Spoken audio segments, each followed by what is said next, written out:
রাম বাম সব আমলেই মুখ থুবড়ে পড়া চিকিৎসা পরিষেবা রাজ্যের। মন্ত্রীরা যতই ভাষণবাজি করুক না কেন, পরিষেবার সময় দুর্ভোগ সাধারণের। রাজ্যের প্রধান রেফারেল হাসপাতাল যেন মৃত্যুপুরীতে পরিণত হচ্ছে দিনকে দিন। প্রতিনিয়তই সংবাদ মাধ্যমে শিরোনাম কাটছে মুখ থুবড়ে পড়া এই পরিষেবা। রোগীদের বিনা কারণে বা ভুল চিকিৎসার মৃত্যু এবং পরিজনদের হয়রানির খবর।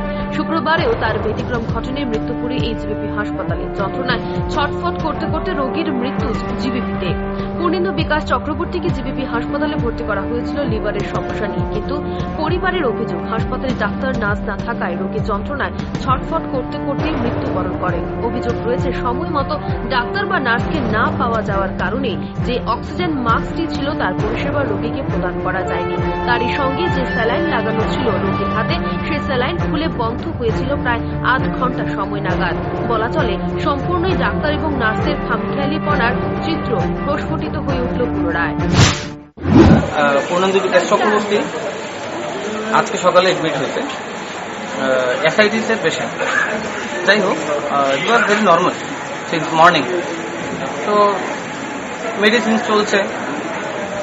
এবার আমি দুটো ইনসিডেন্ট বলছি, দুটোতেই আপনারা ক্লিয়ার হয়ে যাবেন। আর বাকিটা ভেতরে গিয়ে আপনাদের যেখানে ডেড বডি আছে সেটা আমার বলতে এখন কষ্ট হচ্ছে, সেখানে আপনারা গেলেই দেখতে পাবেন যে একটা অক্সিজেন পাম্প থাকে। সেই অক্সিজেন পাম্পটা লাগানো যায়নি। কেন যায়নি? না ছিল নার্স, না ছিল কোনো ডক্টর। 1 নম্বর পয়েন্ট। আর যেখানে আপনার অক্সিজেনের দরকার ডাকছে আর একজন নার্স, আপনি এখানে আমার আশেপাশে যতজন রোগী আছে ওদের থেকে শুধু একবার জিজ্ঞেস করবেন যে আজকে লোডশেডিং এর কথা আমি বাদই দিলাম, দুপুর থেকে কজন নার্স মানে এরা সবাই দেখেছে। ওর কি হয়েছে? স্যালাইন চলছে, লাইফ সেভিং আপনার ইসে চলছে, ইনফিউশন চলছে। তো 1.5 ঘন্টা ডক্টর বাবু জানে 1.5 ঘন্টা ওকে স্যালাইন খোলা ছিল, কারণ স্যালাইনটা খুলে গেছে। তো বললাম এটাকে আবার অ্যাডজাস্ট করতে সময় নেই, সময় নেই, নার্সই তো নেই। এটা লাইফ সেভিং ড্রাগ যদি এইসব পেশেন্টের 1.5 ঘন্টা বন্ধ থাকে তো পেশেন্ট তো মরবেই। 1 নাম্বার পয়েন্ট। কমপ্লিকেশন শুরু হয়ে গেছে। যখন শ্বাসকষ্টের মতো হচ্ছে, ওর মা, ওর ফ্যামিলি মেম্বার্স, আমি ওর ফ্যামিলি মেম্বার, আমি ওর কাজিন ব্রাদার, সবাই ডাক্তারকে চিৎকার করে ডাকছে, ডাক্তার নেই। বলা হয় না চোরের মায়ের বড় গলা।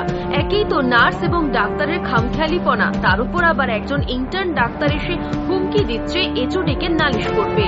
যখন রোগী বিছানায় পড়ে ছটফট করছিল, তার হাত থেকে রক্ত পড়ছিল, আর এই দৃশ্য আত্মীয় পরিজনরা তাদের চোখের সামনে দেখছিল, তখন কোথায় ছিল ইন্টার্ন ডাক্তার বা হাসপাতালের অন্যান্য সেবক সেবিকারা? সারা ওয়ার্ডে একজন নার্স, তারপরে ওর হাত দিয়ে মানে রক্ত বেরোচ্ছে, কিন্তু একজন নার্স কি করবে? নার্স আসছে না। তারপর ওর বমি হচ্ছে, ওর চাটাচাটি মানে লাফালাফি আরম্ভ করছে, কিন্তু কোনো ডাক্তার নেই। তারপর অ্যাটেন্ডেন্ট একজন ডাক্তার এসছে। আমি ডাক্তারকে বললাম একজন নার্স দিয়ে একজন ডাক্তার দিয়ে কি হয়? তখন ও আমাকে কি বললো? আমি এই ছবিটা দেখে নালিশ করি। আমরা ওর হাত দিয়ে রক্ত বেরোচ্ছে, নার্স নেই, ওর স্যালাইনটা শেষ হয়েছে, আমাদেরকেও বলে বন্ধ করে দিচ্ছে। তাহলে আমাদের এই কি হলো? আমাদের রুগীতে কোনো সেবাই পেল না। যে মারা গেছে ওনার নাম কি? ওনার নাম পূর্ণেন্দু বিকাশ। বয়স কত? বয়স 40। বাড়ি কোথায়? বাড়ি জগৎপুর। জিবি জগৎপুর। হ্যাঁ। সর্বশেষে বলা চলে মন্ত্রিমহল যতই গলা উঁচিয়ে বলুক না কেন, রাজ্যের চিকিৎসা পরিষেবা এখন টেক্কা দিতে পারে বহির রাজ্যের যে কোনো হাসপাতালের সাথে। তা কতটা সত্যি সেটা প্রত্যেক দিন মৃত্যু মিছিলের মাধ্যমে বুঝিয়ে দিচ্ছে জিবিপি হাসপাতালের পরিষেবা। শুভবুদ্ধি সম্পূর্ণ মহল আশা রাখবে রাজ্যের স্বাস্থ্যমন্ত্রীর চোখের কালো পট্টি খুব তাড়াতাড়ি সরে যাবে এবং এই ধরনের মুখ থুবড়ে পড়া পরিষেবার দিকে ওনার নজর শীঘ্রই পড়বে। Bureau report, rising Tripura.